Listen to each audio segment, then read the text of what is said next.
behalf of Ed Carney, the Chamber President, we would like to welcome you to the 2020 Candidate Forum. We also want to thank the Apple Valley Chamber of Commerce Board, Bogarts, our gracious hosts, the City of Apple Valley for our TV coverage beginning this weekend, Speed Pro Signs, and most of all our candidates for their public service and wanting to improve Apple Valley, Dakota County, and Minnesota. It is my honor to introduce Scott Catterlick, our moderator. Thank you, Tasha. I'd like to welcome the candidates for the 2020 House Race 57A. We have Representative Robert Bierman and Ms. Megan Olson running for 57A. 57A includes Apple Valley and a portion of northern Lakeville on the eastern side. You will each be given an opportunity to introduce yourself for 1 minute, then I will ask a couple of questions and you'll be able to respond for 1 minute, and at the end we'll have a period of time where you'll be able to ask each other a question. You'll have 1 minute to ask a question, 1 minute to respond, and then at the end you'll be able to give a closing statement for 1 minute. We live by 1 minute around here. So we're going to begin. Representative Robert Bierman, please introduce yourself.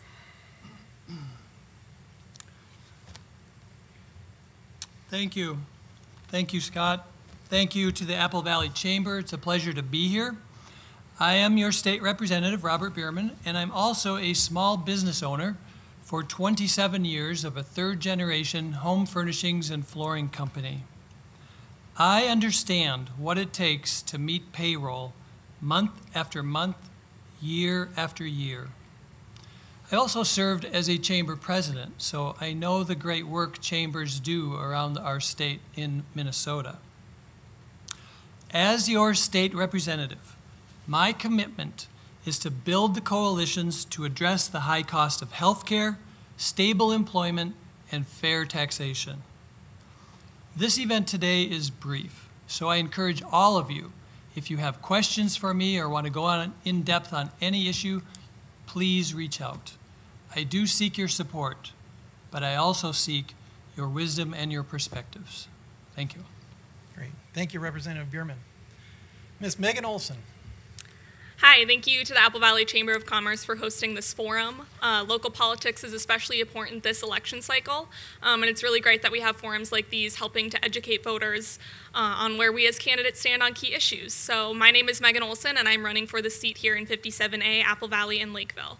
The COVID-19 pandemic and increased political hostility has clearly proven that we need to elect a local candidate with a fresh voice and perspective who values people over party and freedom from government overreach. I've spent the last 4 years engaging with people whose opinions differ from mine, learning about the importance of civil discourse along the way. This is what we need more of in our community, in our state, and in our country. Partisan games, silent leadership, and wasteful spending have no place in the actions of our state representative.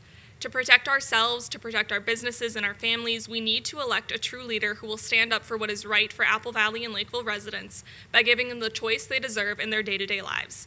Once again, my name is Megan Olson, and I humbly ask for your vote in the coming weeks until November 3rd. Thank you. Thank you, Ms. Olson. Now we're going to do the questions. Starting out, we're going to get right into it. Representative Bierman, the Minnesota Office of Budget and Management has issued a report this summer that indicated the state's budget deficit for the 2021 biennium could be $2.4 billion. That projection came just 3 months after the Minnesota Office of Management and Budget reported a $1.5 billion surplus. Now a planning estimate by the state indicates that the budget shortfall for the 2022-23 biennium could be as much as $4.7 billion deficit. You're going back to St. Paul. What do you plan to do about the shortfall? Scott, thank you for the question. We are going to have to make very hard choices. And you have to look at the budget planning in a series of buckets, I think. There is obviously going to be a need to cut spending. And a lot of people have said, well, cut across the board to what you need to get to. I have concerns about that in the middle of a pandemic, that we would consider cutting the health department or the Department of Health and Human Services. I think we have to be very careful. Of course, these committees are going to get budget targets which will be much lower, and we will have to do our due diligence, hear the bills, look at the needs, and decide what we're going to be able to afford. We also need to look at, we're going to have a budget reserve. We will use that up quickly. We are also going to need to look at our taxation and consider, does this tax code fit our values as a state? And the big unknown is federal help. What will it be? And that will have a huge impact on the decisions we have to make. Thank you. Representative Bierman. Ms. Olson, the 2020 legislative session ended in May without a bonding bill. The governor has held 5 special sessions since then and finally produced a bonding bill. Give this year's legislature that just passed the $1.9 billion bonding bill a grade for their performance, and why? I would have to agree with what Jose said earlier. Probably a C+, maybe a B-. I think this legislative session was definitely unique, and there were a lot of challenges that our state representatives, our state senators, and our governor had to overcome. But I think the partisan games really was just too much. And I think we're here in a purple district, and Apple Valley and Lakeville has residents from across party lines that are seeing this, and they're seeing government as ineffective. And so they're seeing now we're going to have to start to elect leaders with a fresh perspective, elect people who have creative ideas to come up with fulfilling this budget deficit. And so I think probably a C+ or a B-. I think we need to come together now more than ever. We need to remember that all branches of government are equal. The governor is not the supreme leader, and we need to have more of a coexistence between the legislature and the governor as well. Thank you, Ms. Olson. Representative Bierman, partisanship appears to be at its highest level, both at the national and state levels. What can you do to improve the ability to pass solid bipartisan legislation that works for all Minnesotans? Thank you, Scott. I think that is one of the reasons I ran for office, was the partisanship in politics. And I think this is a trend. Obviously, national politics have come into our state, and we sit here as the only divided legislature in the country. And yet in my first year, we were able to pass the budget, and we did it with 27 hours of overtime was all. Second year, we have COVID, and we have the issues that has eclipsed a real solid way to get through this pandemic by making the pandemic political. Now that has had enormous costs at a national level, and it continues to have costs for us here in this state. We have opposition to the emergency powers day in and day out. We need leaders who will lead on the pandemic and realize that the pandemic, the virus doesn't care what party you are. And this is the major issue we need to face, and we should be doing it in a bipartisan fashion. Great. Thank you, Mr. Bierman.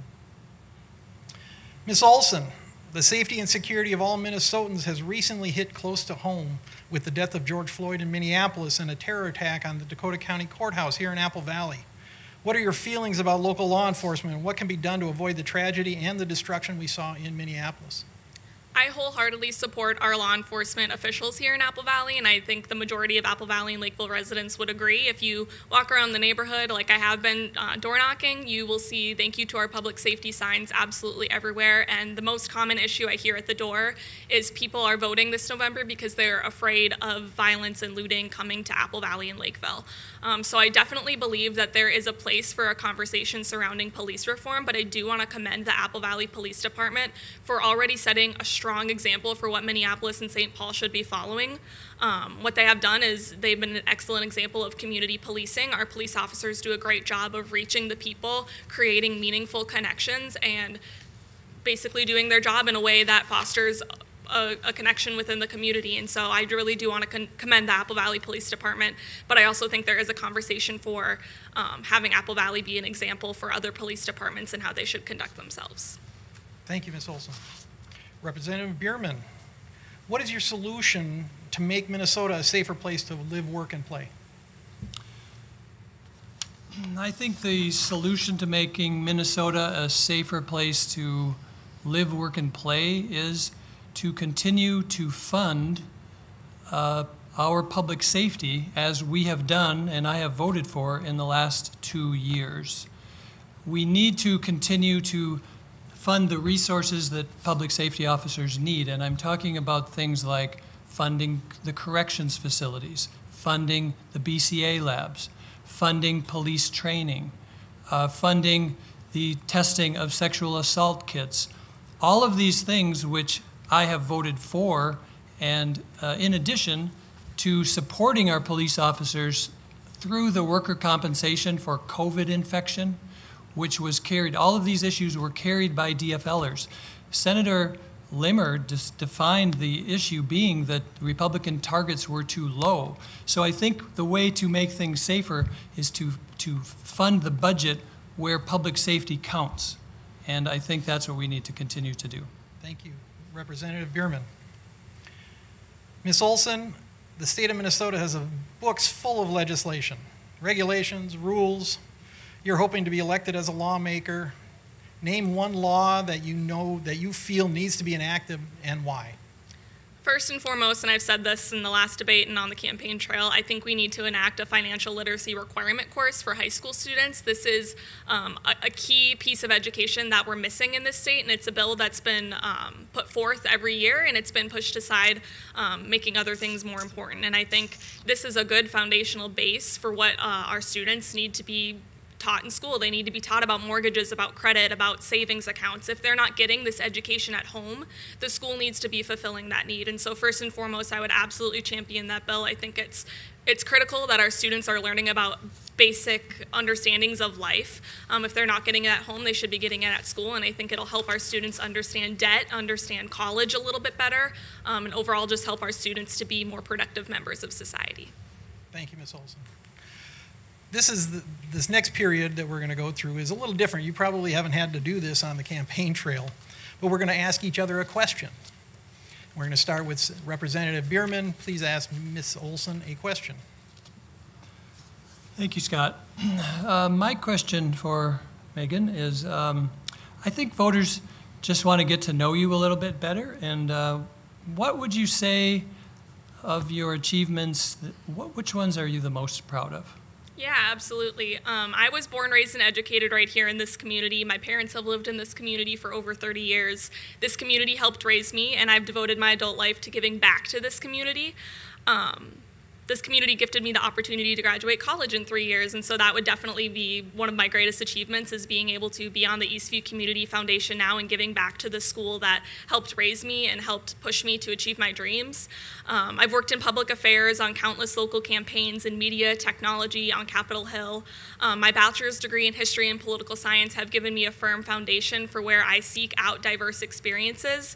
I'm a lifelong learner, which is exactly what we need more of in St. Paul.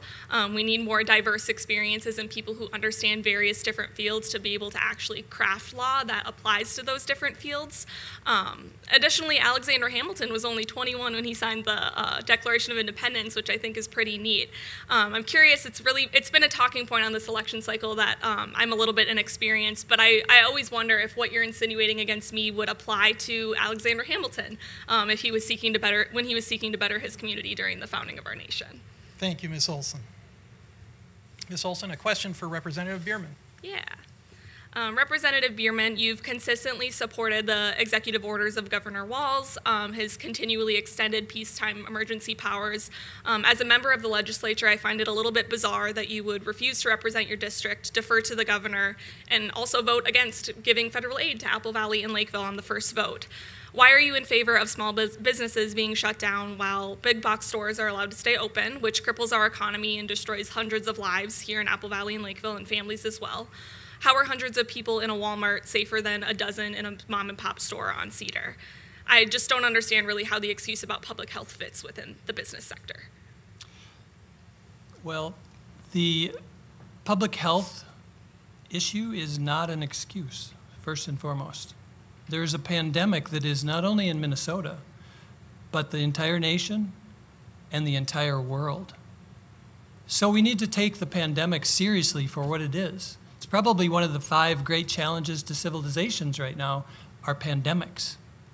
And we need to follow the science on that. Now, you spoke about the unfairness of the early part of this pandemic.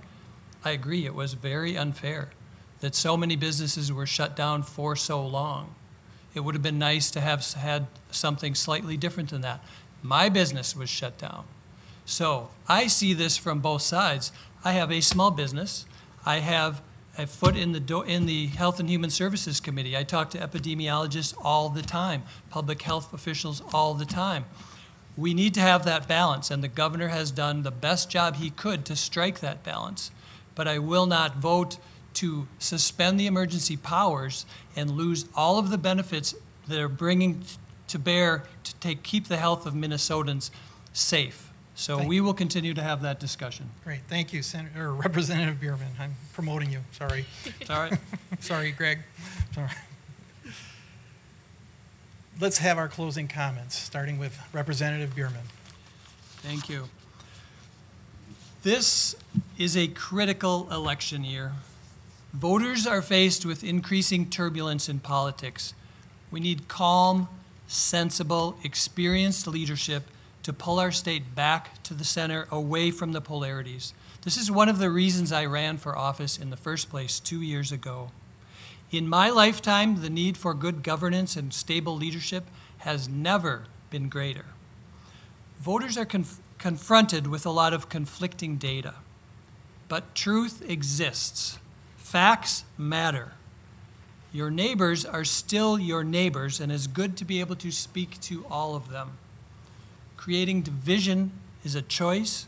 Creating collaboration is a choice too. Collaboration is more important and productive, but you have to be persistent and dedicated to the cause. I am both, and I seek your advice and your support. Please vote. Thank you. Ms. Megan Olson. Once again, thank you to the Apple Valley Chamber for hosting this forum, and thanks to all that are listening at home for your commitment to our local democracy. This election, like we say every election year, is important. Our State House seat demands to represent this community by having an occupied leader who is clear and transparent. So often I hear from voters at the door or over the phone that they're sick and tired of the tried and tested ideas and policies that have failed our community time and time again. And the budget deficit proves that we need a new voice coming to the table, coming forward with creative solutions and creative ideas, working across party lines to get things done. People are ready for a fresh face, a new voice, and a leader committed to transparency and accountability. These are the values I'm putting forward to benefit every individual, every family, and every business here in Apple Valley and Lakeville.